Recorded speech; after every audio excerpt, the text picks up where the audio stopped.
నాకు ఆచారం ఎందుకు ఇట్లా పాడైంది. మొన్న మన ఊర్లో న్యూజిలాండ్ తోటి 3 మ్యాచ్లు ఓడిపోయినాం. మళ్ళీ గిడ ఈ మ్యాచ్ ఓడిపోతుంది. అరే ఫస్ట్ మ్యాచ్లో బూమ్రా కెప్టెన్సీలా మంచిగానే ఆడిరు కావా, మళ్ళీ ఏమైంది? నేను రాగానే గిట్లా ఆగం చేసిరు. గాశారం బాధైనప్పుడు ఏం చేస్తాను చెప్పు. నువ్వేమన్నా పాలోనువా పగోనువా? ఉన్నప్పుడు లాగా లేనప్పుడు లాగా ఆడనీకి గిడ మ్యాచ్ చెడిపోతే మన ఇజ్జతే కదా పోయేది. నాకైతే పుజార రహానే లేని లోటు కొట్టొచ్చినట్టు కనిపిస్తుంది. మనం గింత సీనియర్లో ఉండి ఏం లాభం? ఇజ్జత్ మొత్తం పోవట్టే. ఈ మ్యాచ్లో నేను సెంచరీ కొడతా, నువ్వో సెంచరీ కొట్టు. ఈ మ్యాచ్ ఎట్టనే గెలవాలి. ఈ మ్యాచ్ లో మనం గెలవాలంటే ముందు నీ మొగుడు నాపాలే.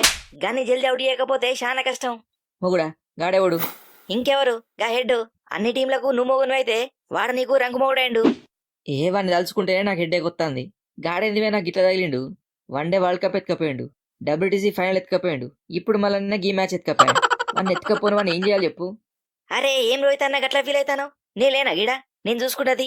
గీ మ్యాచ్ లో హెడ్ ను డక్అవుట్ చేస్తా. చేయకపోతే నన్ను పట్టుకున్నాడు. గీ మాట ఏంటంటే సమ్మగా అనిపిస్తుంది. గీ పని చేసి పుణ్యం కట్టుకో, రాత్రికి నీకు హైదరాబాద్ బిర్యానీ పిత్తా. అరే నీ అవ్వ సిరాజ్ అంటే ఏమనుకుంటారు? ఈ హెడ్ బ్యాటింగ్ రాగానే నాకు బాల్ ఇచ్చి నన్ను రెచ్చగొట్టుర్రి గంతే. ఫస్ట్ బాల్ కే వాడిని హెడ్ ఎగరగొట్టా. అగో హెడ్ ఎగరగొట్టుడేంది? వికెట్లు ఎగరగొట్టాలి. అరే ఏజ్ ఎంత కూల్గుండే, గంత కోపం అయితే ఎట్లా? ఆయనత హెడ్ ఎగరగొడితే కేసు అవుతుంది. నన్ను హైదరాబాద్ లో ఏం బోల్తే మాలు డిఎస్పీ సిరాజ్ బోల్తే ఈ పొద్దు హెడ్ నిలిచిపెట్టేదే లేదు. హెడ్ ఎగిరిపోవాల్సిందే. నీ అవ్వ సైలెన్సరు ఏంది ఇది గిట్లా భయపెడతాన్రు? వాళ్ళు కొట్లానికి వచ్చిర్రా క్రికెట్ ఆడడానికి వచ్చిర్రా? గల్ల లొల్లేంది నాకు అర్థమైతలేదు. గాలు భయపెడితే భయపడతావే నువ్వు? మ్యాచ్ ఓడిపోయారు కదా, జనంతా గరం గరం ఉన్నారు గంతే. ఇక ఈ మ్యాచ్ కూడా మనమే గెలిచినామంటే కథం నోరు కొడతారు, చల్ల పడతారు. ఎట్లయినా మనమే గెలుతాం, దాంట్లో ఏముంది? ఈ మ్యాచ్ లో కూడా నేను ఇంకో 100-150 కొట్టినంటే గా రోహిత్కి అయితే నిద్ర కూడా పట్టదు. కొడతావా? కొట్టు. నీకు దమ్ముంటే కొట్టి చూపి, లేకపోతే నోట్ల కారం పోసి కొడతా. 100 కాకపోతే 150 కొట్టు. కొట్టి చూపి నువ్వు. ఊరి నీ అవ్వ ఏంది సిరాజు గంత వైల్డ్గున్నావు? మరి సిరాజ్ అంటే ఫ్లవర్ అనుకున్నారా? ఫైర్ కాదు, వైల్డ్ ఫైర్. నీ అవ్వ తగ్గేదేలే. సూత్ అంటే గిల్లు మంచి ఫైర్ మీద ఉన్నట్టున్నారు. చాలా జాగ్రత్తగా ఉండాలి. ఇగో కవాజాలు అబుచ్చాను స్మిత్, మీరు వేసిన బాల్ వేసినట్టే ఒత్తుతూనే ఉండ్రి, అస్సలు అవుట్ కావద్దు. ఇక హెడ్ మార్చొచ్చి 6లు 4లు జంపుతూనే ఉండరు. దెబ్బకు స్కోర్ 500 దాటాలి. ఏనే ఒక్కని చాలు.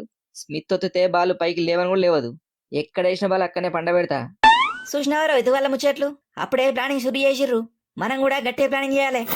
కొత్త ప్లాన్ ఏం లేదు. మళ్ళగా రాహుల్ జైస్వాలే ఓపెనింగ్ చేస్తారు. నేనైతే మళ్ళగా కిందనే వస్తా. రాహుల్ బ్రో, జైస్వాల్ తమ్మినికి జరంతా సపోర్టింగ్ అయ్యి ఈ పొద్దు తమ్ముడు మళ్ళీ ఇంకో 100 చూపాలి. గా జైస్వాల్ సెంచరీ ఎత్తే చాలా మేము చేయొద్దా? నేను కూడా చేస్తా. నీకేమైనా ఇబ్బంది ఉంటే చెప్పు. గదే ముచ్చట. 100 కాకపోతే 2 100లు కొట్టు. నువ్వు సీనియర్వే, గా సన్న పిల్లగానికి జరంత సపోర్ట్ ఇస్తే బాగా ఆడతాడని చెప్తాను గంతే. గట్లయితే ఈ పొద్దు 100 ఫిక్స్ అయిపో. గవన్ని కాదు గాని తమ్ముడు నితీష్ కుమార్ గా 40లకు రాగానే అవుట్ అవుడింది తమ్మి. గీ కథ ఏంది? ఏమో అన్నా, నాకు కూడా కదే అర్థం అయితలేదు. కరెక్ట్ గా 40లకు రాగానే అవుట్ అవుతానా? ఎందుకంటో కథ మంచిగున్నది. నేను గదే ఆడుతున్నా నిన్ను. గట్లయితే ఎట్లా తమ్మి? నువ్వు మంచిగా ఆడుతున్నావు అనేసరికి అవుట్ అవుతావు. గట్లయితే కష్టం తమ్మి. ఈ మ్యాచ్ లా 50 దాటి 100 కొట్టాలి. ఏంది వేరవుతూ? నువ్వేమో చక్కగా ఆడినట్టు గా పిల్లగాని మీకే ఎగురుతావు. తమ్ముడు ఇప్పుడిప్పుడే ఆట షురు చేసిడు, జనంతా టైం పడుతుంది. గా పిల్లగానంటే నీకేమైతుంది? తమ్మినికి మంచిగా ఆడి సెంచరీ కొట్టుకోమని చెప్తానా? కొడతాడువా?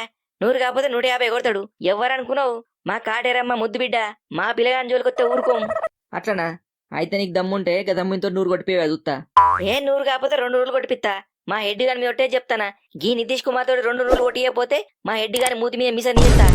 ఓరి నీ సైలెన్సరు, నీ బండి బోర్ కచ్చినట్టుంది. గిదేమన్నా SRH టీం అనుకుంటున్నావా? ఇప్పుడు ఆ పిల్లగాడు ఆపోజిట్ టీంలో ఉన్నాడు. నిన్ను రెచ్చగొట్టి నీ ఏళ్ళతో నీ కంట్లో పడదాం చూస్తారు.